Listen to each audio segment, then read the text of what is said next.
Hello and welcome to the Half Mile Podcast with Andy and Floyd. I got it right, Floyd. And today we have got a great gentleman, an awesome guy. He's a local legend. Anyone who does grappling, BJJ will know this guy. It is Kev Owen. Kev, will you please introduce yourself, man?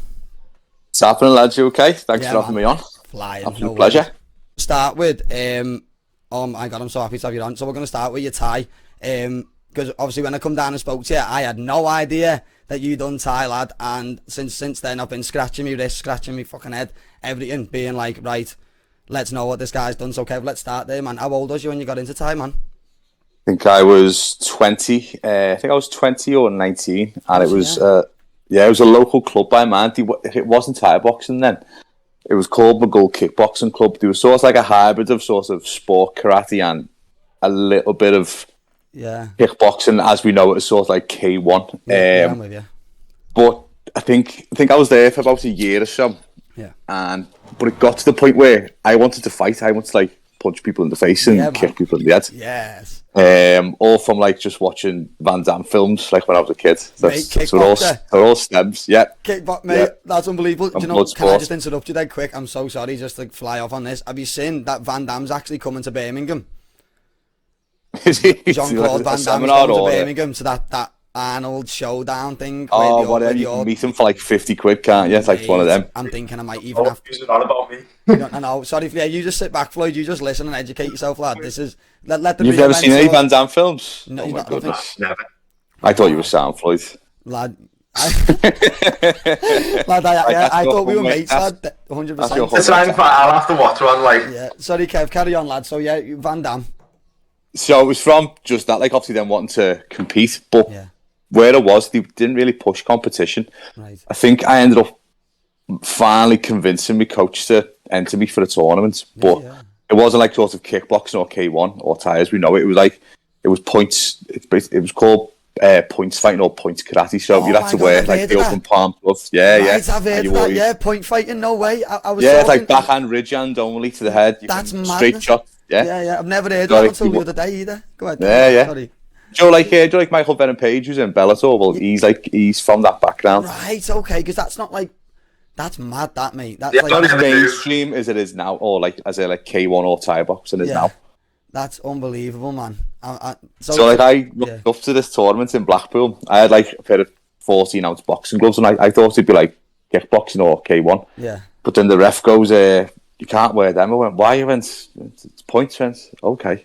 I remember the other lad, like my opponent, was like giggling, they'll go, he's got boxing gloves on. I thought, you fucking prick. I'm going to smash you now. Getting it now. I ended up beating him. I think I had to like borrow. I think I shouted out when, can anyone lend me a pair of these gloves? No way, mate. It's like lending a gummy off your mate or something. No way. I had no clue about that rule set. I only did one of them, and you had to wear shiny pants. You had to wear like these old school like boots. No way. And shin pads. Yeah. So you look like the old American kickboxers where they stand like this and they're like, wow. Yeah. And that's what it is. Mate, no That's what way. It was. Sport I've never heard of not like that. I have never heard. That's so mad that you're saying this though, Kev, because I'd never heard anything like it in my life until I was looking on a website the other day trying to find myself some new Thai shorts, and I seen all this point fighting stuff. And I'm like, what on earth is that? Expand, please keep going, because this is like I say, shiny pants, big sort of. It was like a boot that you wore on your foot, and it was like rubber shin pads as well. The rules are in points fighting. Yeah, you can only backhand to the head. Yeah, ridge hand, which is like sort of like a chop, like a judo chop. Yeah. Like backhand ridge hand to the head. You can straight shot to the body, and you can kick to the body as well. So the aim is. It's sort of like sort of semi-contact. So the aim is it's like probably like taekwondo as you know it now. It's only like you're meant to like go pop and that's it and score. Yeah. And if you go a bit heavy, the ref will warn you. I remember getting one. I went bang on this kid's head, and the ref was like, he was like, you need to calm down. I went, why? It's like it's semi-contact. He was saying, oh, okay, that's fine. Right. So I ended up winning. I think I got silver that day. Did you? In the tournament. Yeah, I got silver. You've never done it before in your life. You just thought, fuck this, going in, you're getting your head smashed in, you're all getting your head back, you're getting backhanded now like Daddy used to do. Yeah. Watch this, man. Slammed right across the chin. That's amazing. So that, like, obviously, like the drive to compete more. Yeah. That led me to look for somewhere else where I could pursue kickboxing. Yeah. like proper kickboxing, so like in a ring. Yeah. So like this tournament was in like a sports hall on mats, but I wanted to fight in a ring. So from there, I went to a gym called TMAS, or was known as then as the Martial Arts Studio in Long Lane.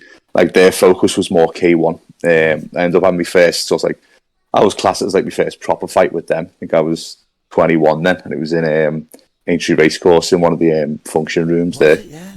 Yeah, it was a wild fight. But you know what I did? Because like, no, yeah, it was sort of. Do you know what it was called then? It was mad. Like you probably couldn't call it that now. It was called Oriental rules back then. Oriental. Yeah. So like kickboxing then, it wasn't like Muay Thai. It was what you think of as K1. So you could leg kick, you could obviously kick above the waist, you could punch there, you could kick there, but there was no knees or clinching at all. Right. Yeah, and also there was a rule where you had to have a certain amount of kicks per round as well. Right. So like the referee would be like going like that. It's like, make sure your kicks are up. I know that expression. Like, hanging on the ring. Come on. Yeah, and I'm onto that. I'm all over that expression. Like, that's. No, I'll send you the video of it. Please do. Yeah. And guess what I've got on my feet? I've got them old points fighting boots on and shoes. Do you know what's funny, right? Kev, the mad thing is you know our Liam, don't you? Right? It was our Liam I was talking to about that, and I was like, Liam, have you seen all this mad gear here, mate? Imagine me going to Thai and like, hey boys, I'm coming to kick his heads in now with some of these fucking shiny ass pants on and some weird shoes, mate. There is no way in heaven. Up in your shiny pants. But then like we fought in shorts as well then, because it was low kicks. You're allowed to fight in shorts. Yeah. But what type of shorts did you use? Was it like boxing shorts, but like kickboxing style? They actually said on them, do you like them like the shiny style ones that like obviously Thai boxers wear, but it had kickboxing on the front? In red, right? They were blue and... Yeah, where my ones have my Thai shorts right here. They've got Muay Thai right across the front and an elephant there. And these ones at least they say fucking Thai boxing on them. You know what I mean? Yeah, mine had kickboxing and dodgy writing. Like was it? Yeah. Bad. Kickboxing or something with like a X where the O is meant to be. So Kev. So how far did you get in your Thai like business then? Did you excel in it quite well, or did you kind of put it probably to the side? Not as good as I should have done overall? I was saying to them, I think I trained striking for around 9 to 10 years, but in that time I only had 9 fights. I was the shoulda, woulda, coulda guy. But the only reason why I got into it was because it's scary, and I wanted to. Because like fighting properly is terrifying, isn't it? And it is. None of my mates were into it. I thought, it's adrenaline going, like. Yeah, just to it's that going, doesn't it? Yeah, it's like one of the best feelings in the world. It's obviously even after me and Andy grappled, what was I like walking home, Andy? Because I still had that adrenaline in my body. You were just I was walking home. I dropped my drink about 4 times. Just couldn't even be arsed picking it up. He did go green, to be fair. He was like, his arms wouldn't lift up. His eyes were pinged like that. It was like he'd just been on a bender for 4 days and he couldn't even hold his bevy anymore. If you were walking, should have gave you the flapjack that we had. He was flapjack as well, you know. So I think like the reason I was probably like the shoulda, woulda, coulda guy in the gym, because like all my teammates, like the squad that we had at the time. Yeah. So I can jump ahead now. So I left TMAS after a loss, quite like a heavy loss in one fight. I think it was me second fight. I got dropped badly. Like, you know, when you get a shot there. Yeah. And he put me down, and like there was blood everywhere. And I was like, "What? This is not good." Like, I got stopped in the first round, after that, I just stopped for maybe about 6 months. No, it's not for me. So just to get a bit deep on it, more on that, Kev, because this is something that I'd like to touch up on. Being like I'm trying to fight myself. Did that damage you mentally, losing that fight? I think it did, yeah, because I had such a good first fight. Yeah. I can't remember, I had such a good first fight. I thought, yeah, I'm boss. Looks like then, like, people around, like where I live was, like, seeing you, like, hey, like, oh, you're this. Because, like, back then, this is, like, I can't remember how old I am now. Like, there was posters and all the boozers by ours. So, like, I say if I go out by ours on a Sunday, like, oh, you're fighting this, blah, blah. So that was like, I like that bit of attention. But then as soon as I lost that second one, and there was no Facebook then or Instagram, so you didn't tell no one.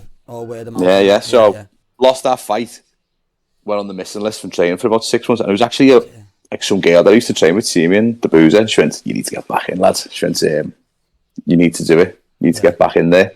So then low build, I went back to TMAS and then had another fight for them. Did you? Yeah, how did you run in that fight then? Won that one. Did you? Won that one. Straight back on your podium, lad. Yeah.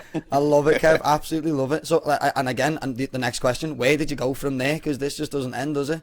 From there, I wanted to do Thai boxing, because they were more K1 style. Right, so you wanted to transition over to...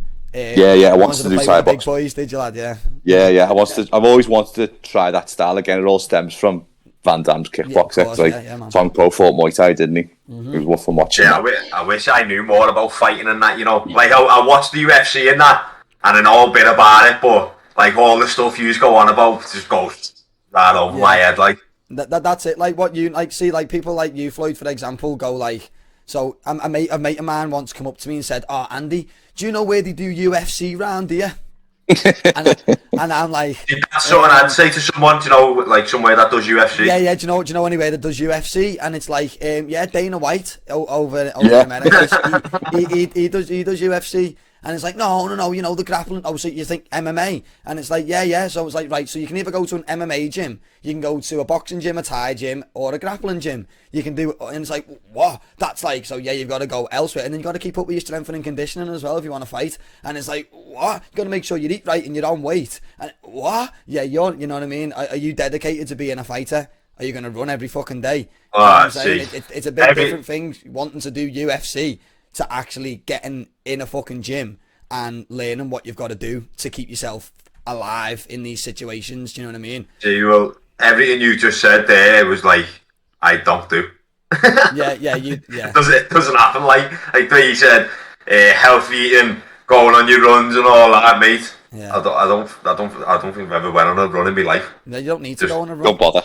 Don't bother. Don't bother. Just go grappling. Just go grappling. Yeah. Kev will turn you into a beast, so then you can keep killing people like me for no reason. You said like the conditioning and stuff. How long did we do? About 3 minutes, not if that. Floyd, we done I went green, mate. I went green. Yeah, a round. Imagine 5.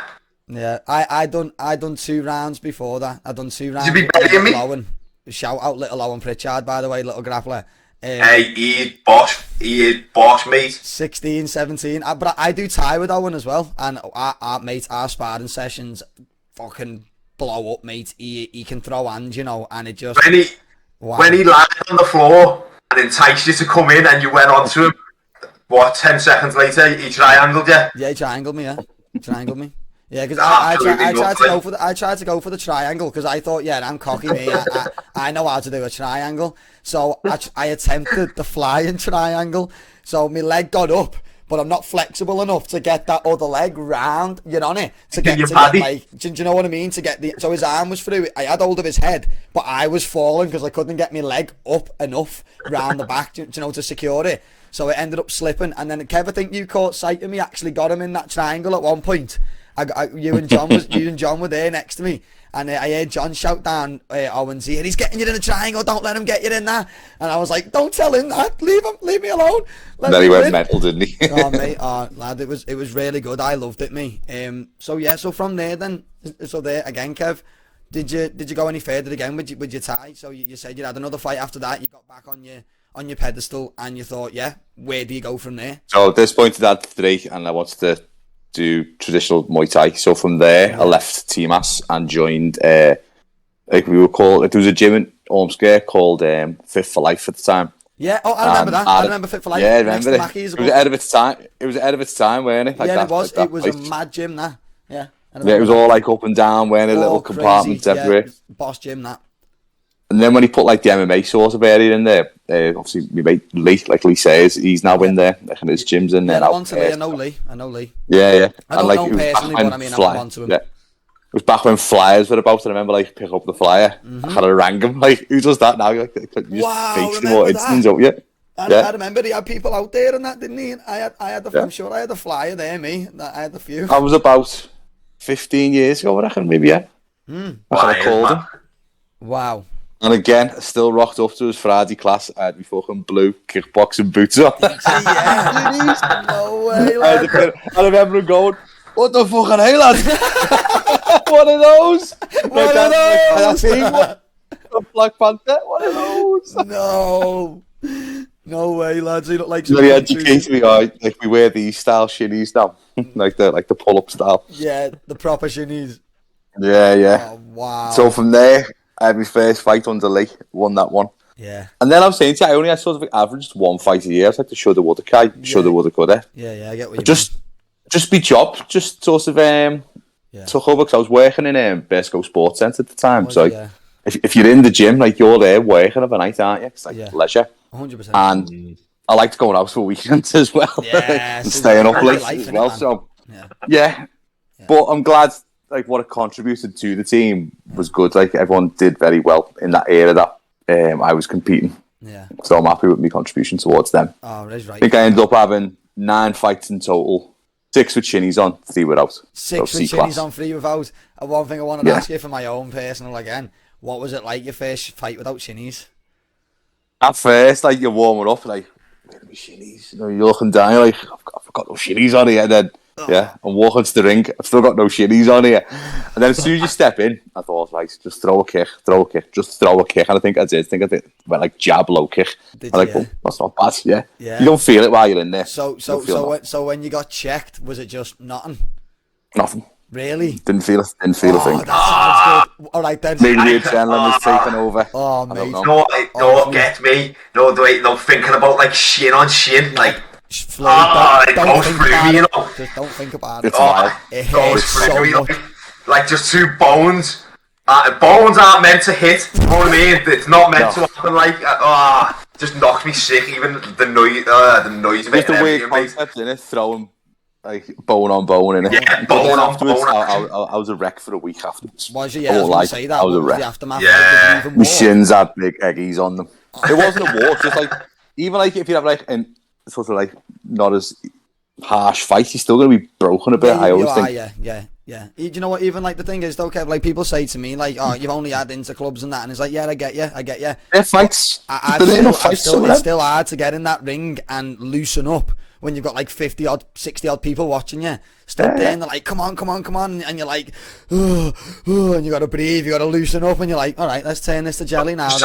You've got to try and just forget about it, haven't you? It's not even forgetting. I've never been in that situation, me, like, but it's mate, it blew my head off. Like I was doing Thai. Sorry to take the limelight, Kev, but I was doing Thai for about a month or something, and that's the first time I jumped in a ring after a month.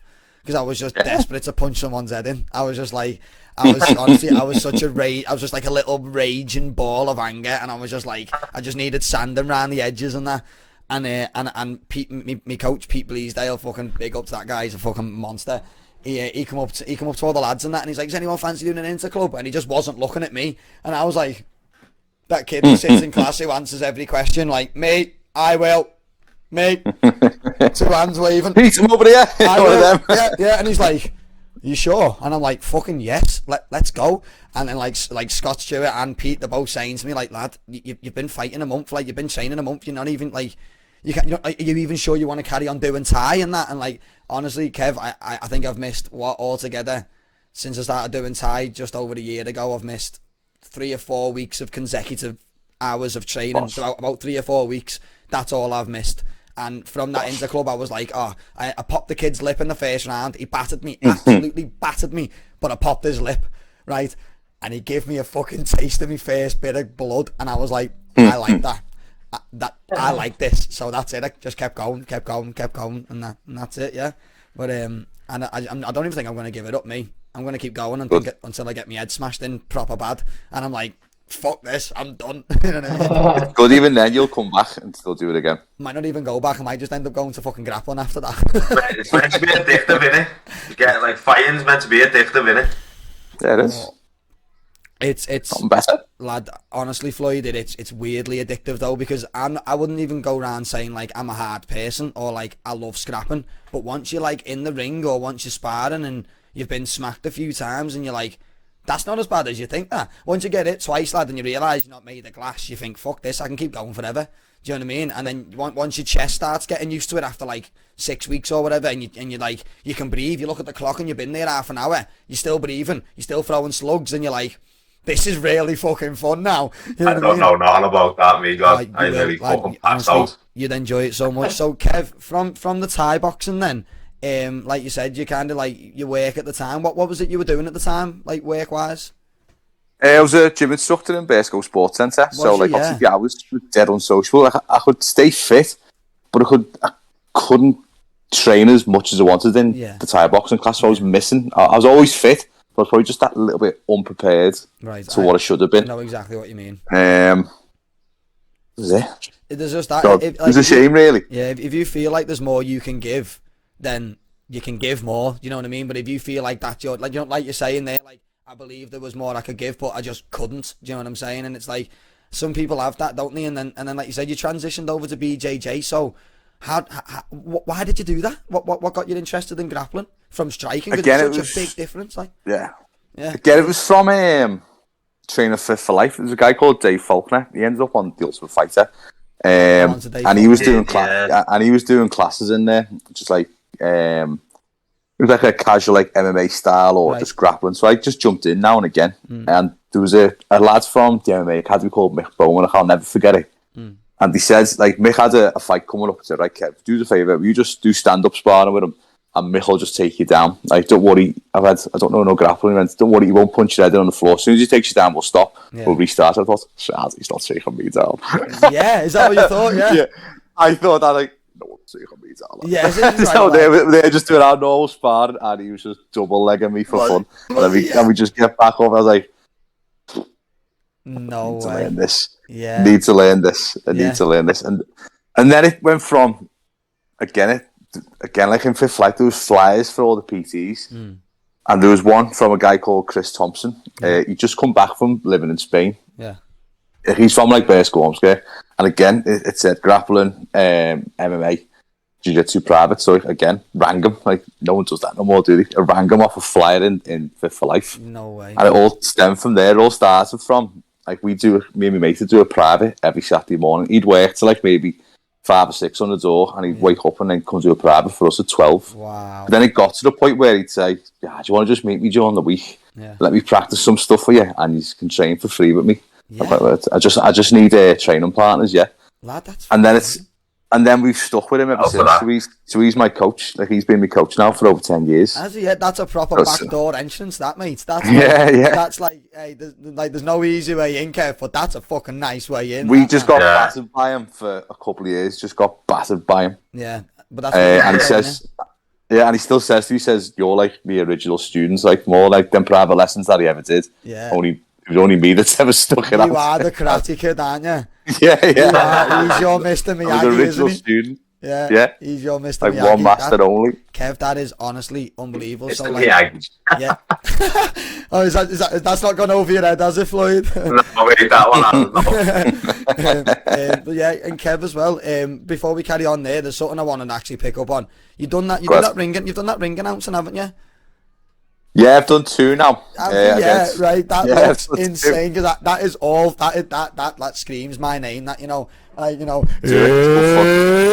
it's just stemmed from. I need to find my own catchphrase. I need to work on one. You need to. It just stemmed from for about maybe the past 8-9 years. I've always done the DJing for most of the Thai boxing shows now around the city. Yeah. So if you ever fight, like, I'll probably be doing your music. So the dung dung dung. Yeah, dung, dung, dung. That's you. Working on one tomorrow, actually. Alan Kaufman and Darren O'Connor's one in the Olympia tomorrow. I'm doing that. Yeah. So what, I'm just DJing on that one. The music? No, just DJing that one. So like the fighters' music and that. My head's fucking blown here. Like, I want to know more. So when was the last time you DJ'd for a fight? Because I've been to an event not long ago. And I want to know. I do a lot of the ones in Fusion, so like Mazda or Thai Styles one, Yeah, I went to Super Showdown. Not that one. The one in Bolton. Yes, Bolton Stadium. Yeah, definitely. Like, you don't know me there, so I haven't got that gig yet. No, right? Yeah. But that'd be sad to get that one. Let me try and pull some strings for you, lad. Yeah, true. Lad is right, mate. I think most of like the Thai boxing promoters in the city. Okay, I'll work for them. That's so each time they have a show, yeah. Yeah, because obviously your reach is Liverpool, isn't it? I forget that. You're not actually originally from Skem, are you? You're from Liverpool. Magulhead. Magully Woolly, yeah. Magully Woolly, yeah. Yeah. So where are you at now then, Kev, with your BJJ? If you don't mind me asking. So in the past, should we say 3 years? What have you done that is what's the word? Accomplished for your BJJ. So since you've started, where are you now? I know you're there. I know you're right there on the phone. But yeah. You know what I mean? Yeah. Where would you say it in types of level? I'm currently a BJJ Brown Belt, so I've been training now for about 10 years now. 10 years? So, yeah, just over 10 years. How far is that off black? Wow. I've been a Brown Belt. Been a Brown Belt 3 years in August. So when are you going to be black? I always forget the colours. I can't remember what order they go in. So for Jiu-Jitsu, white, blue, purple, brown, black. And it's roughly about 10 to 12 years to get your black belt. It's not like some traditional martial arts where there's a grading day every 6 months and you pay like 40 quid and you get your next belt. Yeah, man. I was like karate. When I was karate, I was like nearly a black belt when I was 10 like that, you know what I mean? My mum and dad were like throwing dough at it, and I'm stood there and I couldn't even get my leg above my head. I get it, like some schools, like let's say a full-time school, like they'll need that income from a grading day. That's fine. Even with our kids' class at the minute, we don't do a grading day. We just award them their belt when they're ready. So normally, about right, isn't it? It's about right. Yeah. Yeah. I think like you should earn your belt. Like that's the way. Yeah. It's one of the last arts where you've got to earn your belt. It's not just given to you. So again, time served. If you do compete, so it's like you're looked at as a competitor. How you getting on with that? Right. Okay. So you're not just giving it like I've got to wait. I've got to put the work in. Yeah. 10 years. I haven't made it to black belt yet. Wow, Kev. So do you reckon you'll get there soon, or? Yeah, like it's one of them. Like it's in the post. It's one of them. I know it's next. It's in the post. It's in the post. I don't know when it'll be. It'll just be. Because the way like sort of it works with jiu-jitsu, my coach, like the guy that I was telling you about before, Chris Thompson, he can't give me it because to give out a black belt, you've got to be. I think it's a 3rd degree black belt, and a 3rd degree black belt means you've been a black belt for 10 years or 9 years. Sorry, like that's how like sort of thing it is. But my coach is only a 1st degree black belt, so the way it'll work in jiu-jitsu, you've got to be affiliated to sort of like an association with a guy or a person who's maybe a 3rd degree black belt or above. So then they'll give you a black belt. So John, who you met the other day, he got his black belt on the recommendation of our coach from a guy called Ben Poppleton. So we're part of the Gordo Association, and Ben's the head of the Gordo Association. So he's like, it's all like in tiers, I think, like in like like a hierarchy, or like like on your lineage, So it'll go like boom, boom, boom, boom. So like at our club, there's me and John. Then the next bit, Chris is there. Then Ben's there. Yeah, I'm with so you. It'll go like that. Right, that is. I think it's good that insane. Way. So Kev, have you won any competitions or anything? Because all over your Instagram, I've seen you. Like you look unbelievable at grappling. Even watching you the other night, even when you grappled with Owen. Yeah. I know the level is completely, like not in no comparison. But under pressure, you are as calm as I don't even know a man asleep, mate. Like I've never seen anything like it in my life. You were just like, you let him on your back, you just closed up, grabbed his arm, I'll have that, twist you around there, pull you back, go to sleep, kid. And I was like, what is this I'm seeing? It just looks so I think easy. like with the likes of like Owen, and cause at our club everyone's sound like there's no point in me going out to try and murder Owen. No, like he's 16, not, he's a lot lighter, but I can give Owen a boss round and vice versa. So I'm not going to rate him. I'll never put my full weight on him. I'll just keep moving. I'll move with Owen. I'll let him work. And if he catches me, I'm not ass. I'm not ass. If you catch me in the gym, honestly, don't care. Good. It happens, doesn't That's it? what it's there for. Good for you, innit? If you Well, catch me. You know what I mean? No, well, I There's picked no up point on in me. it. Sorry, go on. Oh, go on. Sorry, Kev. Go ahead. Sorry. There's no point in me trying to think, like I'm the hardest and the best in the gym. It doesn't bother me. I honestly don't care. And if my students are starting to catch me, sometimes they'll catch me legit. Obviously, like That's a good sign. Yeah. Go on, Floyd. The bigger lads, the more experienced lads, I'll put it on them. Like I won't give them anything. Yeah. But anyone that's around, like just got their blue belt or their white belt, I'll let them work. You're getting it. Yeah. But anyone above is getting smashed. What I picked up on it when Andy and Owen were having the first grapple, Owen was like he was coaching Andy through it. He didn't just see Andy and think, right, I'm just going to twist him up and put him asleep. You know what I mean? Good, wasn't he? Yeah, he was talking him through it and saying, he was giving him advice saying, like, if you get tucked down, don't worry about it. That's why you're here. You know what I mean? Yeah, of course. Stuff like that. So obviously your gym clearly works on communication and teaching rather than just get in there and wrestle until one of you fucking chokes the other one out. You know what I mean? Yeah. Can't be like that no more. There probably was like an old school mentality years ago with gyms where, like, let's say like, for example, one of you started classes would probably get filled in. Yeah. Like, obviously it's 2022 and like I've got a business to run. I want you to come back. Of course. Yeah. That's the idea. Don't want to go back to a gym. You're just being battered at. See, that's imagine that. That happens. Imagine how our last that'd be. Yeah. Well, it probably still does. I reckon there's still clubs out there, like in any sport, that'll fill the new person in. Yeah. What's the point in that? Yeah, it's not what you want, is it? Yeah, you know what? I've heard of cases of that. You know, like in the past, I've heard of people, like, I've said to them, I'm not mentioning any names, but of other gyms in Skem where they've gone to learn fighting, and it's no gyms that either of us are associated with. They have been there to these gyms and they've ended up coming to our associated gyms, and we said, well, how can you make that transition? Because you walked in that door on the sparring day, done 2 sessions, walked in on sparring and got your head smashed in, and it's absolutely, what's the word? It's disheartening. You know what I mean? Like I spar some heavy people. I spar Scott Stewart, for example, the UK's #1. I've sparred with Jack Maguire. I've been teeped by John Haggerty. And if you've seen him, he's a fucking hard fella. Do you know what I mean? And like that, they punch my head in. Like they fucking put it right on me. Do you know what I mean? Like, but not to the point where I've turned away and cried, or I've turned away and I've been like, fuck this. Do you know what I'm saying? I'm not having it. You know what I mean? Some of the other lads, when they're in fight training, they can get a bit heated, and that's okay. But it's not enough to hurt me. Do you know what I mean? But yeah, like you're saying there, Kev, yeah, you got a business to run. You got people to care for.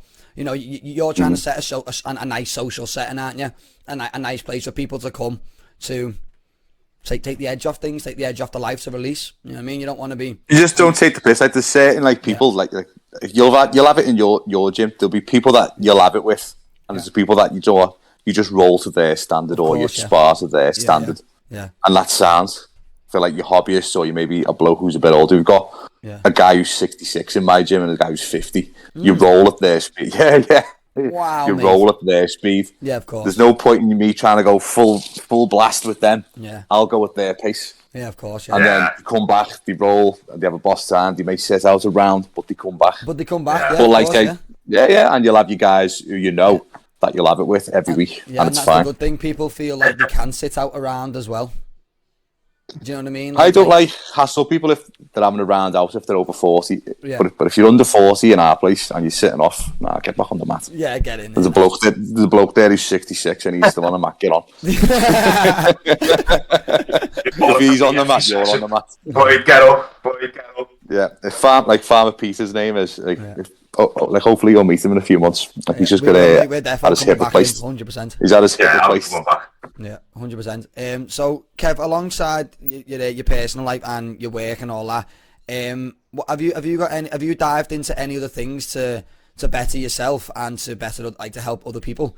So like I've had conversations on your degrees and stuff like that. So I need to learn about this, man. I need to know why you care for other people. Obviously you probably care for other people because you're a nice guy, but you know what I mean. But what got you into these things? Because like we've said, you told me you had something to do with hypnosis. Yeah. What but I'll is start that? from my degree. But I'll go for my degree because it all follows in. You know your beginning. You know your beginning. Yeah. Let's get us in there from the beginning. So like the sort of like journey of like self-development or just getting better was, I think I was 25, 26. I was stood on Park Pool in Ormskirk, lifeguard in there. Yeah. And me and my mate, like you may know this lad. His name, he's from Skem actually. Greg Adderbessen. No. Me and him was stood there. But he's about the same age as me. I don't know. Me and him was stood there. And we looked at it. You went, "Is this it? This can't be us forever, man. We've got to do something about this." Yeah. And we made a pact to like obviously better ourselves and maybe go to uni one day, because I think we both always wanted to, but didn't do that well in school. Whereas like if you're in school, like they always push you towards uni. Yeah. But if you're not that sort of like clever, you're not getting in. No, they push you towards construction and stuff, don't they? Yeah. Using your but I'd always wanted to go. Yeah. So the pair of us, like we made like a pact together to research how we could get into university and what we needed to do. So it's like what qualifications or what courses did we have to do? Yeah. But I just went straight to the source. I went straight to the head of PE in Edgem or the course leader there. I went, look, I'm blah blah. This is my name. This is my past experience of coach. I've done loads of sports coaching. Currently working in gyms and I've done loads of work with kids.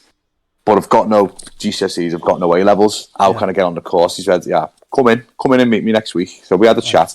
And I said, okay, instead of doing like an access course, which is the norm, what I want you to do for me is write an assignment, but I want it, but I'll mark it to first year standard. If you can pass that, you're in. You're in, yeah. That is fucking amazing. I was like, nice one, brother. So again, did it, worked my ass off, passed it. Yeah. And then got into uni at 27, 28. It's right, lad. So which is quite late, isn't it? Like compared to like a normal. Yeah. You do things at your own pace, don't you, Kev? That is absolutely it. Yeah. So where have you took them then? Like what did they entail? So I did PE in school sport, and then straight after I did my PGC. Straight after I did my PGCE to be a secondary PE teacher. Qualified PE teacher as well. But obviously during that time, to get on the PGCE, you've got to have your maths GCSE and your English GCSE. So in that time, I think during like my third year, I was studying for my maths and English of a night as well. So like they ran like a night school for GCSE maths and English. So that was you. In the end, passed. Yeah, that was it. Got in. Laughing. That's unbelievable. That.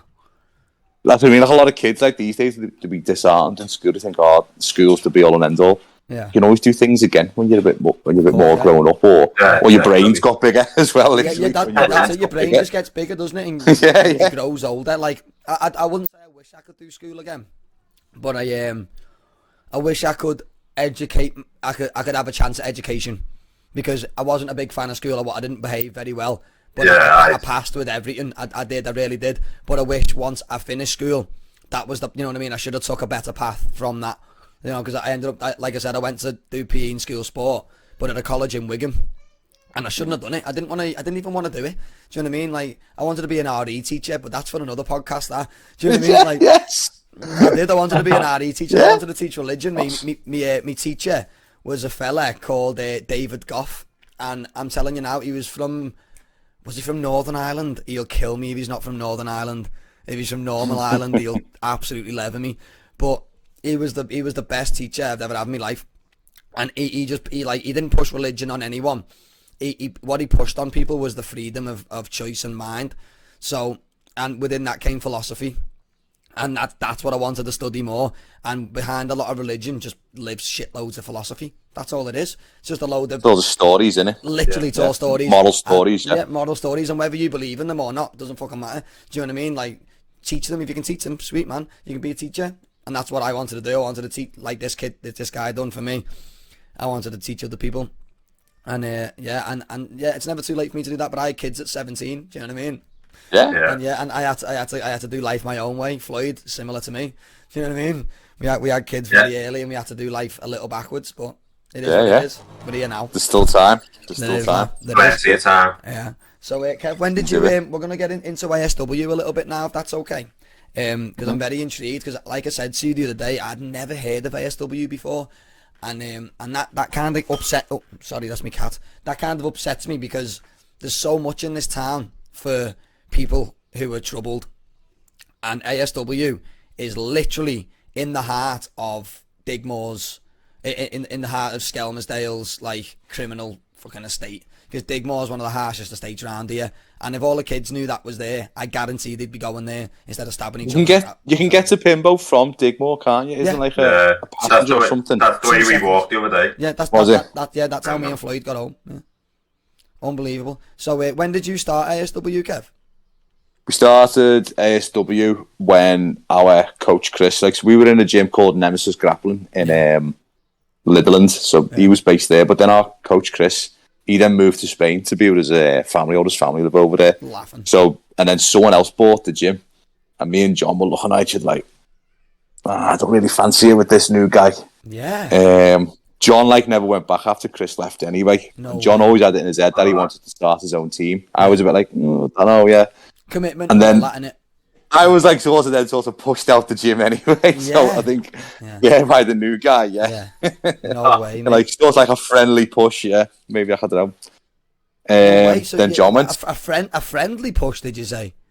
I think it was I took the decision to leave. Okay, yeah, fair enough. I went, I thought, you know what, it's not for me. I wasn't that fussed anyway. As soon as Chris left, went, and he opened the door train with anyone else. Yeah. And John went, shall we start our own club? I went, at first I was like, no, I don't want to do it. I just want to train. I'll go to Manchester and train with one of our mates, Cam, who's got ASW Manchester. I'll just go there twice a week. I'll be fine. Yeah. And then it was the other half, Sophie. She went, you're always telling people to do things and follow the dreams and take risks and that. She went, just stop being a shit house and just do it. Yes. Okay. It's like, okay. Yeah, man. Well then. That's all this straight. Yeah. If anything, that is one of the greatest decisions a female's ever made. Yeah. She went, just do it. Just do it, lads. I'm going to get some comment. That's getting edited out. So we ended up where we were from. One of the lads that we used to train with, he had that unit. That unit wasn't always ours. So we ended up subletting a little bit of it. Our mat was tiny compared to what it is now. So we rented the space off him. Mm-hmm. We were open for 3 months. Then the world blew up, didn't it, in 2020? No way. Is that when you opened in lockdown? Yeah. We opened in 2020. No. January. Yeah. March, didn't it? No. Yeah, everything stopped in March, but March 13th, March 14th. And we were like, man, what a bastard, because that's mad they said that. I know. My mum opened the Chippy the day the world fucking shut down. Yeah? Yeah, my mum opened the Chippy the day the world shut down. We were going to open the front door of it, and we were literally all stood on our phones like, what do we do? Do we open the door or fucking not? So we ended up opening the back door and doing deliveries instead. But yeah, no, Kev, so that's another thing. I didn't know you'd opened before lockdown. I was going to ask you, how did you get on through lockdown anyway? But now knowing that you were absolutely fresh during lockdown, and I don't even, was you entitled all the business? No. And me and John weren't, no, because as individuals, the way it worked, because the way it worked was, I know, to get grants, you had to have a property, didn't you? Or you have to because the unit wasn't ours. Yeah. We weren't renting the unit. Yeah. It was the other lads. They were entitled to everything, so we got nothing that year. Fuck. I know. Yeah, so how did you manage, mate? How did you even kick on? Well, fortunately for me, obviously, because it's not my full-time job yet. Yeah. I got furlough from the teaching agency, so I got furloughed, so I was all right that way. Yeah. And John, what was he doing? I think he was still off with his hands, so we had his money from his accident. Yeah, fair enough. Yeah. So you were literally just using your personal income to keep your gym afloat? No.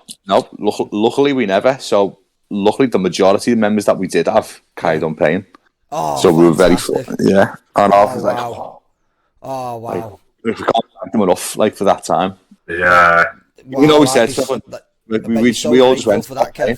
We all just went, stop paying. They all went, no, we want something to come back to in the end. Yeah, it does. It just shows the commitment, doesn't it?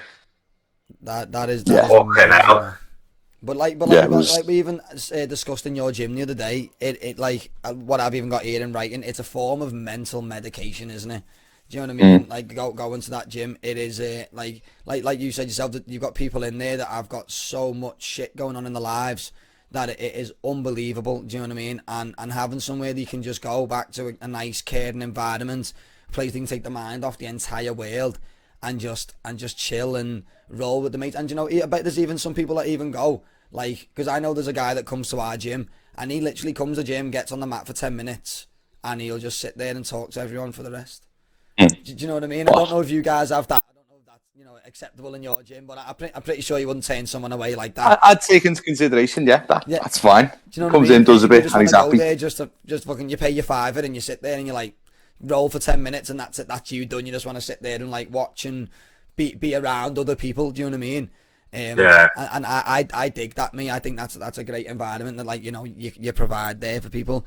Well, it's how some people get comfortable in it, like not jumping in straight away into the grappling and stuff, just coming, getting to know everyone for maybe a week or two first, just before they jump in, you know what I mean? So everyone's different, aren't they? So yeah, they are. I just need to say something to someone in chat dead quick, because I've been sent some bits. Thank you, Laird, you little legend. Sorry, lad. It's just something up. Sorry, Floyd, what was you saying, lad? My bad. I was just going on about, like, how it can going in and not jumping in at the deep end, going straight into the grappling and stuff. It can help your confidence just going and sitting there and getting to know people. You know what I mean? 100%. Like, you could, outside of that gym, they could be like the loneliest person ever. You know what I mean? Yeah. And then going to that gym just brings them closer to other people. It does. Well, do you know, Jordan, that summer of 2020? Oh, yeah. Obviously, I'll say it now, I'm not asked. Like, we opened on the Slag just for the lads, just on the quiet. I reckon loads of other places did, and the Lion if we didn't. Yeah. But obviously at the time, you had to keep it quiet. But like that first sort of meet up back, like we said, look, come, like the gym door will be open at this time. If you want to come in, you can. If you don't, you don't. We respect that. That is fine. Yeah. Mate, it was like therapy. People were like hugging each other, like, and nearly in tears. Like, oh, I've loved you, miss you so much. It was mad. You know, like 3 months of not training together or seeing each other. Yeah. And then afterwards, we just sat off again for like an hour after. It was like therapy for people. It was like, oh, I haven't seen you for ages. Oh, mate. But like my mate's Jim, he said he did it as well. He said that he's got a load of fellas that maybe live on their own. He said they were in tears literally because they hadn't seen no one for months. See, that's the worst thing about that lockdown, mate. Like I'm not gonna lie, I was half okay because I've got quite a big family, mate, in my house. I've got 3 kids, and I've got, you know, me, my girlfriend, my dogs, my cat, fucking flying me. Do you know what I mean? I had everything to keep me occupied, my games, my PlayStation, everything. But for people like who had nothing and no one, and you know, they had their jobs to go to every day, and that was a bit of difference for them, or they had grappling, or they had Thai or anything. Their lives just stopped, and nobody had to give a shit. Do you know what I mean? Yeah. That was the worst thing about it. You had to choose whether to give a shit or not, because it was like you have to care about yourself in this moment in time. When like 2 weeks before lockdown, it was fucking hug your neighbour, everyone's your friend, be kind. Yeah. Whereas 2 weeks after that, Boris is like, fuck your nan, fuck your uncle. If they're fucking dying, make sure you sit in your house, because you're going to die off something that's fucking fuck off. Do you know what I mean? Not getting into that. And again, that's another podcast, boys. We go down that rabbit hole. I'm not even going down that fucking loophole, because my fucking Twitch will end up getting took off me. But don't say the C word. I know, I'll have to sit there with a tin hat on my head and all that, just like make sure they don't come and get me in that. But yeah, so... Just picking up on what you were saying there, Sweeney, about obviously it being therapy for people and stuff like that. Yeah. Like me personally, I don't mind my own company. Like I like sitting in this is what I do. I sit in the house all the time, take the dogs out and that, you know what I mean, and that's it. But for some people, it was really mentally hurting them, weren't it? Not being able to do the things they love. Yeah. Like there's so many people who I know who've just like gone off the things they love doing because they've got so used to just being in the house. 100%. You know what I'm saying? Stuff like that. So it's, I can't imagine what it's like for people when obviously your gym did finally open, as you said, people were in tears and stuff. So you can just imagine it's like a breath of fresh air for them, innit? Yeah. That is. Especially like with contact sports like Thai and grappling. Apparently, like when you hug another human, like there's a hormone that gets released, isn't it? I can't remember the name of it. Oxytocin. Is that what was it? I think it's. How do you know that? Just because I've got 3 fucking girls, Floyd.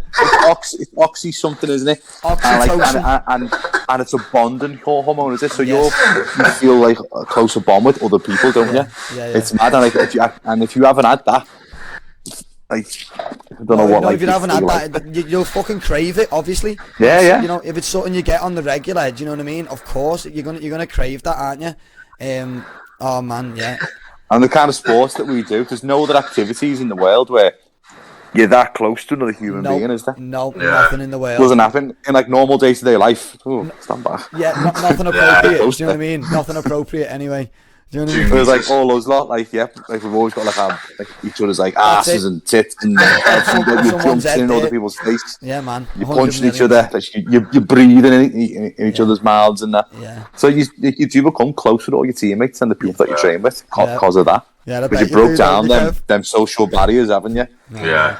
No, you do. No, it's breaking them down, though, isn't it? It's becoming a more confident person in yourself. It's like, it's building like a trust foundation in your own body, and like self-consciousness and self-confidence as well as awareness. Do you know what I mean? So like, there's loads of factors it falls under just spending time with others. Do you know what I mean? Like physical contact is key, isn't it? Do you know what I mean? Physical contact is key. I think it's key to like.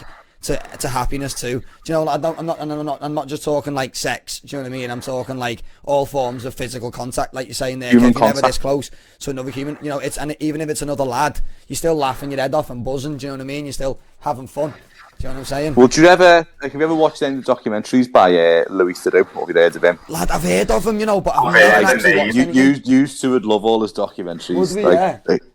Yeah, like when he started off his career, some of them were a bit wacky, and then obviously he's got more serious as he's got older. But one of them, he covered this thing in America. It's called a hugging party for people who live by themselves. Yeah. Just so they can have human contact. Yeah. Yeah. That's insane, that man. That's fine because people crave just human contact. Yeah, you just crave cuddle.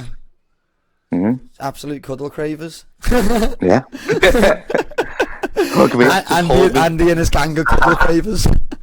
Just hold me. Oh my God, Kev, that's what I'm going to start calling all you lot now. The cuddle cravers. Yeah, you love it. No, I'm a big hugger. I hug everyone. Sometimes people outside of like the gym.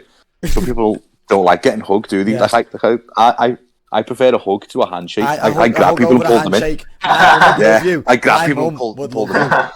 My mum's sorry boys, I'm just going to crack open another can because I'm going to die one day anyway, so YOLO. So boys, Kev, just before, because obviously we've been going for like nearly an hour now, I was just wondering, do you feel like you've covered everything that you want to cover? Because we can kind of like relax, I can tell the people that they can ask you questions, and we can get onto a subject that I'm really like wanting to talk about, which is psychedelics and travel.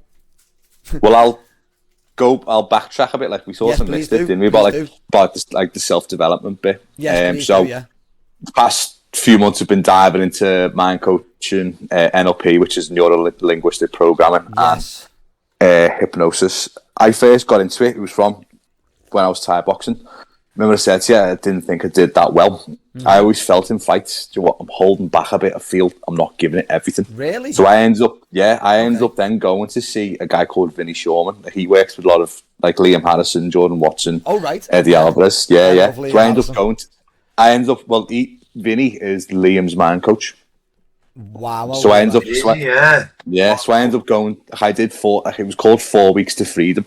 I did that with him. And that sort of got me on that like self-development, like thinking about things a bit different. Yeah. So we ended up doing this hypnosis, and like the question was like you had to ask like your subconscious mind, why do you feel you're holding yourself back? And basically, my subconscious told me it's to protect you. That's why like I couldn't like sort of like pull the trigger in fights or like push it that bit more. Yeah. Because my subconscious mind was holding me back. Because I think if you don't get involved in like that firefight. Mm-hmm. You're not going to take any damage. You're not going to get hurt. Right, I'm totally. That's what it was. Yeah, if you don't sit in the pocket, for example. Yeah. If you're not there going out for a war or trying to win. Yeah. You won't. You're not going to get hurt. Well, that's not true, is it, though? Your mind's saying your mind controls everything. Your brain controls everything. There because like imagine if that guy on the other side of you, like imagine if like for example, like his mum's just died that week, fucking. He's having a hard time for fucking ever, and he's coming in that ring to fucking kill you. And you're going release every emotion. Like, I don't want to get hurt, so I'm not going to give. Like, you're fucked. Do you know what I mean? So, Kev, like, that is like your body's really protecting you there, isn't it? Do you know what I mean? Like seriously. Well, apparently, all like forms of like, let's say, your brains or like anxieties and that, it's all there. It all comes with a positive intent. Yeah. It's there to protect you. So, like, when people won't say, like, ask that girl out or ask that lad out because like fear of rejection, it's there to protect you. So, like, or I won't go for that job. What happens if I don't get it again? So, if you don't apply for it, you won't feel that sense of failure. Yeah. And that's what it's there for. Like, your subconscious doesn't care about your feelings. It's there just to keep you alive and protect you. Is it? So then, Wow. Wow. it's mad, honestly. Wow. It plays tricks on you. It's there. Everything comes with a positive intent, but it doesn't always show it that way. See, I could stay in this conversation for hours, This is where we're staying now. This is exactly where we're staying. So, Kev, like I've said, about 50 minutes, you need to tell me more, please. I'm going to say, okay. Keep going. You just keep going. So, ever since like that, then 4 weeks with Vinny, I've been just reading a bit more, and I always thought I'd like to do mind coaching myself, get into it myself, but I seen courses and that, I thought, nah, they just look a bit jacked, they don't look particularly good. I thought, if I want to do it, if I'm going to do it, I want to train when Vinny does one, or when his teacher, Colin Mackay, puts on a course. Yeah. And it was just, what year are we in now? 2022. And it was like during, I think, January 2021, that Colin and Vinny put a course together for mind coaching and NLP. And again, it was like, oh, this is it.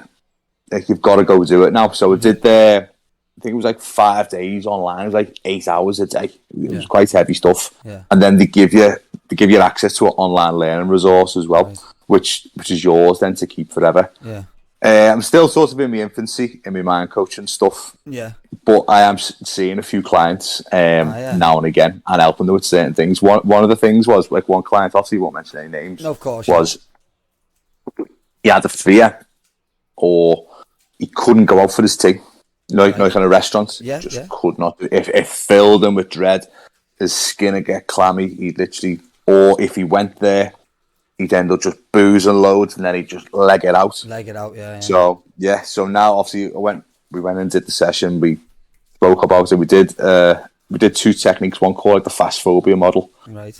And then we did this other one called the swish pattern. And like his task was that weekend to go out for something to eat. I kind of messaged him, or he messaged me the next day. He went, "Good for me to you, lad." Did he go? Yeah.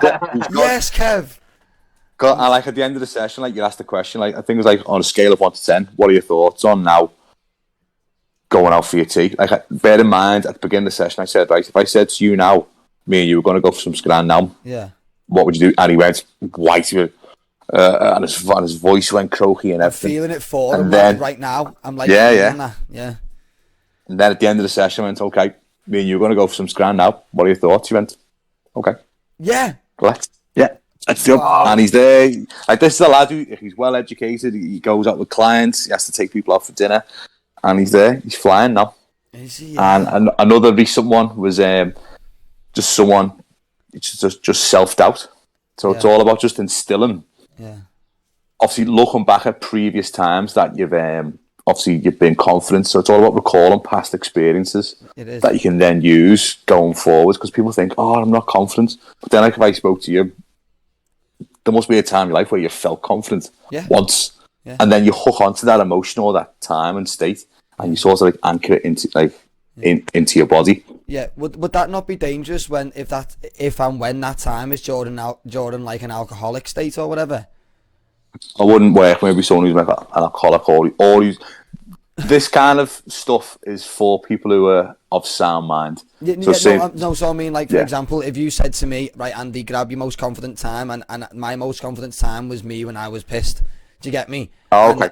Well, that was this lad's state. Like, afterwards I said, okay, tell me about it. And he went, oh, when I was out like raving, like the night, he went, no, we need to change that. Because he said, I was confident. I'd been on like, the galleys. I said, no, we need to change that now. Because we can't anchor in a state that's fake. Because it's fake confidence, isn't it? That's what I wanted to do. Like, booze and drugs, like it's a false sense of security, isn't it? Yeah, it's not real. That's exactly what it is. Drugs are for mugs. Yeah, so we changed that for him, and he's flying. Mate, that's insane. Like, have you got any more examples, Kev? Like, cause I don't even think I need one, because that was just like everything, all like the stuff that I do. Yeah, it's nothing fancy. It's all just about like making you realise that you can fix your problems. Nothing fancy. That's pretty fucking fancy. Because I'm a bad anxiety head, me, like really badly. Like, before me and Floyd come in your gym, mate, we were like nearly sick outside, weren't we, Floyd? It was like. Yeah, we were like, oh, what do we even do when we come in this gym now? And I just so that's like a fight or flight response, isn't it? Mate, I said to Floyd, and I don't know if this is the correct thing to do, but I believe it is. I said, Floyd, we get in there, we feel embarrassed, and we fucking sit in that feeling. If that's how you feel, you sit in it, you bask in it, and it'll go away. It'll just go away. Didn't I say them words to you, Floyd? Yeah, my bit was that when I opened the door at first, everyone just went, whoa. I was like... It's like a corridor, the way. Yeah. Straight onto the mat. I was like, didn't know what the fuck to say. Well, what you were saying there, Andy, like you were getting like anxiety, like it's like a fear, isn't it? So that's your subconscious saying, don't do that. Yeah. Just turn around and run. Yeah. It's sound. Yeah. But I didn't do that. I came in. Yeah. I beat her. That's like what you've done. Then you've basically just said, "Fuck it, haven't you? Fuck it, I'm going to do it anyway." So that's one of the little things that I do. Yeah. It's like let's say it's like that fear of like an anxious thought kicking in. Say to yourself, "Fuck it," or "Fuck off, I'm doing it anyway," and you go and do it. Yeah. Mate, it's all simple. Everything that I do, there's nothing flash about it. It's all just simple things. It's literally just like so it's not even a case of like sitting there swinging a fucking thing, hypnosis, go to sleep. You're now asleep. It's not. It's definitely like a subconscious. Like it's hacking into your fucking brain, innit? It's that's what it is. Hacking your brain and rewiring it and saying, listen, you're not going to react like that anymore. You're going to react like this, like a more positive actioned way than a more positive thought way, if that makes sense. So you want your actions to match your brain, whereas that wasn't happening before, was it? Yeah, you know, all just like talking to your subconscious mind and trying to reprogram it. That is insane, Kev. I'm so happy that there's like people out there though that do these type of things, because like I said myself, I do suffer from a little bit of anxiety, do you know what I mean? But I'd say I'm of sound mind a little bit.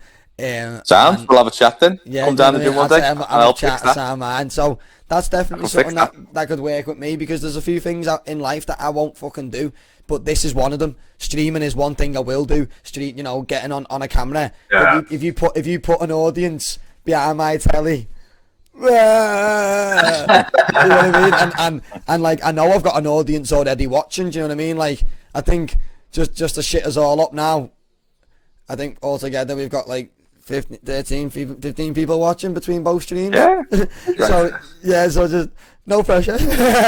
But but like stuff like this doesn't bother me. I don't care. Do you know what I mean? Like streaming all day. I can stream all day. Walking through the fucking Concourse shopping centre, mate. Nah, don't like it. My girlfriend goes shopping. I stay in and watch the kids, mate. Not happening. You will not catch me in that Connie. You will not catch me anywhere around there at any time of day where there's people who can see my face and say, yeah, because I'm like, face masks, big lover of face masks, big lover. When they came out, mate, straight up, straight on, fucking get in. No comments to me. Yeah, it's flying. Kev, is there anything you want to cover else on there? We didn't go into psychedelics, did we? That's what I mean, before we dig into that.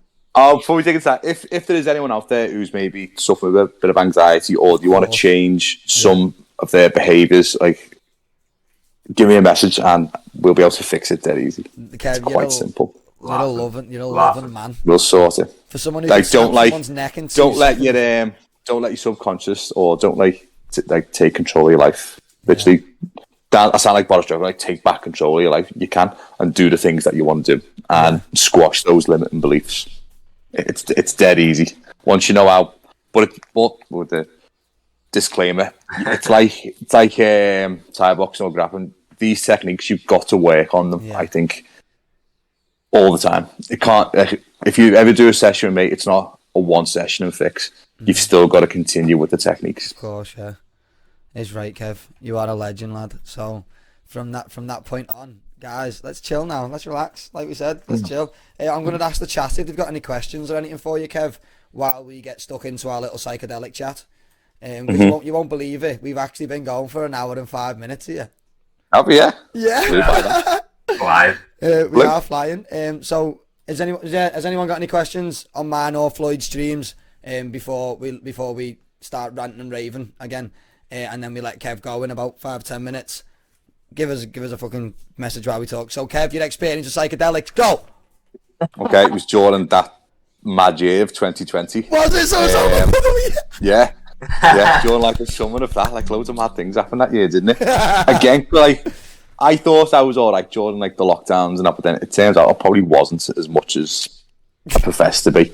So like everyone, like most lads, like they'll watch Joe Rogan and he speaks about DMT and his experiences of it. I thought I'd like to do it to see if it can help, like in a medicinal sense. I don't want to like go out there, trip balls. I want to see if this molecule can help me.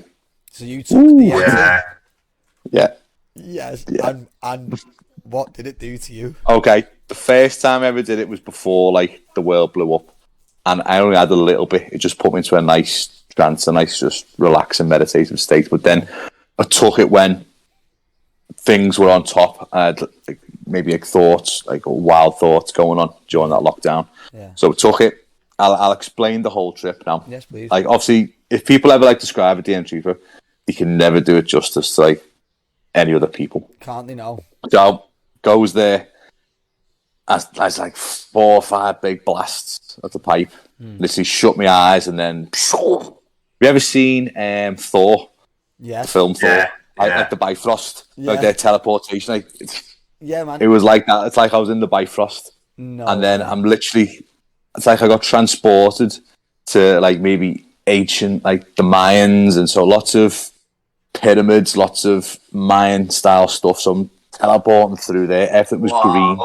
Lot of green triangles, and then like the next part of the trip got transported to like this futuristic outer space world where everything was neon. I'm going down like the motorway or like the fucking highway. Everything's neon. All the buildings are neon. Then blasting again, get put like in the Bifrost again. There's all like these squid things just looking at me, an octopus, and What the fuck? I'm like, honestly, man. Then from there, gets transported to another bit. Have you ever seen the film Tron? Or like there's like like the LED grid. LED grid. So I'm stood on the LED grid, and then it just goes. Sucked you in. And it sucked me in, and that's when like that part of the trip got a bit heavy. Did it? And like it's like I was falling backwards so quick, and like the guy who was like helping me to do it, he said afterwards like I was like clutching onto the chair, 'cause, like. And I could hear him go, just relax, just breathe. Because beforehand, he said, look, if it gets ropey in there, just breathe your way through it. And he said, like, you need to go through that bit. Yeah. So literally, I'm flying backwards. And there's all like these, you know, like the Chinese dragon that moves like that. Yeah. That loads of that. Like, and they're there right in my face. And like sort of like Japanese or Chinese like style demons that they're flying in. What the and I'm fuck? holding on for dear life into this chair. And like it felt like there was like an elephant on my chest. It was like my chest was dead heavy, like then I don't know how long we were in there, maybe 10-15 minutes this whole thing's going on for. Then literally a big blue wave of water just went like that. And then like that like released that like pressure that was on my chest. It went. Did it? Yeah. And honestly, all like the worries I had about whatever was going on in the world after that moment, fine. I was just dead happy. Everything went. I'm not lying. I was stress free from that moment. So did you go to like a Buddhist retreat? No, I went to another mind coach. Did you? Yeah. Yeah. He facilitated it for me. Mate, that is absolutely amazing. I need to go. What is his name? Please, can you please send me his name over on private message? Yeah. Because Floyd, that is an adventure we are going on, my friend.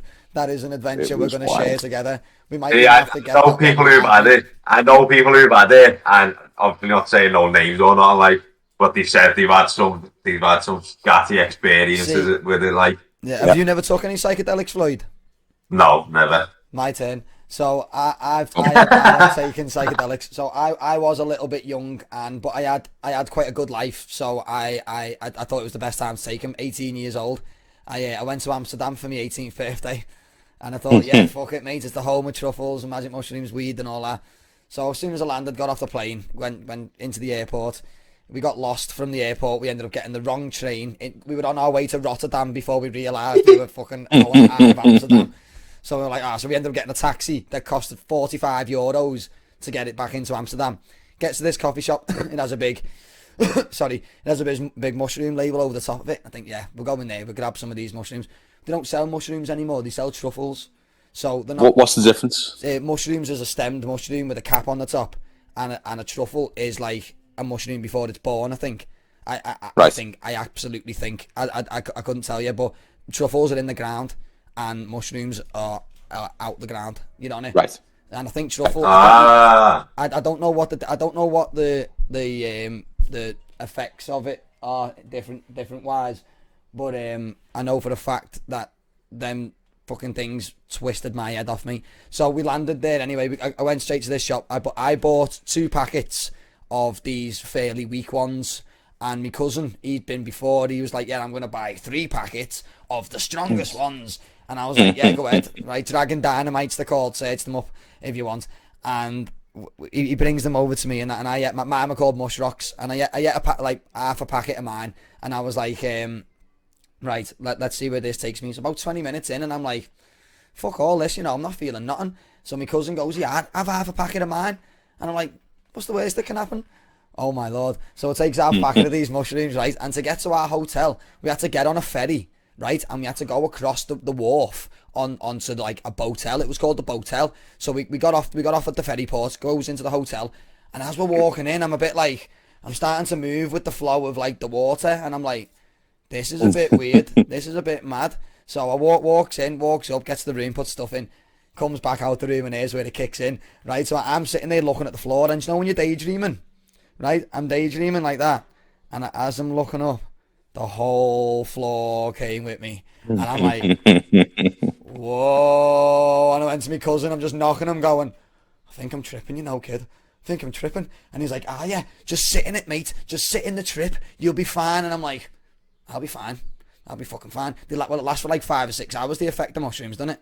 So I'm like, yeah, so all in all, I'd taken 25 grams of magic mushrooms. That is like, that is a stupid amount. That is like, I shouldn't have took that. That was ridiculous. I thought I'm a big clever boy, and I shouldn't have done it. So I get on this boat anyway, and I'm like, the boat hit the floor, the boat hit the fucking side of the thing, and I'm like, whoa, like I thought there was an earthquake going on. I'm like, what is going on here? And I get onto the boat, and I'm like, look, I love boats. I actually love boats. Gets on this boat, and I'm holding onto this bin. Like, imagine this is the bin.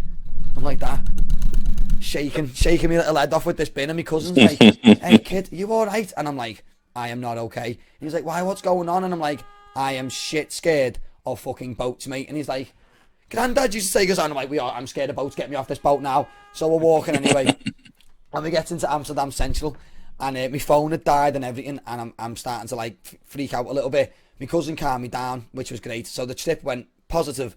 Walking through Amsterdam, and Amsterdam is all leaning like that. If you've ever been, it's Floyd, wonky, like, innit? all the buildings are like falling down, right? So as you're walking through the street, and there's a canal there, the street is like the same width as your TV. And you're walking through, and there's a canal there, and a TV there, and a building there. So I just looked at and a building there. So I'm walking through Amsterdam, everything's falling down on top of me, but I feel great about it. I'm like, it's not even real. It's not even real. I'm buzzing. And then one thing that was fucking real, mate, is, I don't know if you can hear this. I heard this. Did you hear that? Ish. So I heard a mad knocking, and I was like, started sweating me tits off, madness and that, and I'm like, what is this going on here? And I turns to me left, and there was not only a woman in a window, right? So I ended up wandering onto the red light district, twisted off my head, right? Like, what am I doing here? Walking around everywhere, like shaking out my fucking head and everything, and it was a good experience, but it was also fucking absolutely weird as well. So that's mine. But yeah, so does everyone feel like we've covered everything, or? I think we have, yeah. Yeah, I think so. I think that's been an absolutely outstanding podcast, Kev. I think we've had such a good laugh. Been amazing. It's been boss. It's been good. Yeah, and I really think that I'd 100% have you on again if you'd be game to come on again one day. Definitely. Yeah, Definitely. yeah. Soon, coming soon. Yeah, innit? Kev too. I'll let you know, like, after I've been to Amsterdam, I'm going to Amsterdam. Yeah, episode 4, Kev the Cuddle Craver. Hopefully we'll be able to do the next one in person, and we'll just hold it all the way through. I know that'll be great. Hopefully we can get something in. Do you know what I mean? All sit like that close to each other. Yeah. Oh yeah. And I sitting like that close, getting that oxytocin in. Right. So anyway, I'm going to let you all go anyway, and I hope you all have a good day. Up the mighty Reds for the footy. Up the mighty Reds, though. Kev, you don't like footy, do you? No. Yeah, I told you, Floyd. Mate, I had a season ticket and everything. Men who fight and grapple don't do footy, right? No way, man. Used to love it, and they just stopped. Thought you were alright as well, Kev. That's right, boys. Right, well, everybody, that's been episode 3 of the Half Mile podcast. Half Mile. Kev, thank you once again, lad. You're an absolute legend. I will defo see you in your gym. I will. Yeah, Floyd, I'll give you a ring later on. Yeah, no worries. Kev, amazing. thank you for coming on. So much. Pleasure, lads. Thank you. Thank you. See you soon. See you later.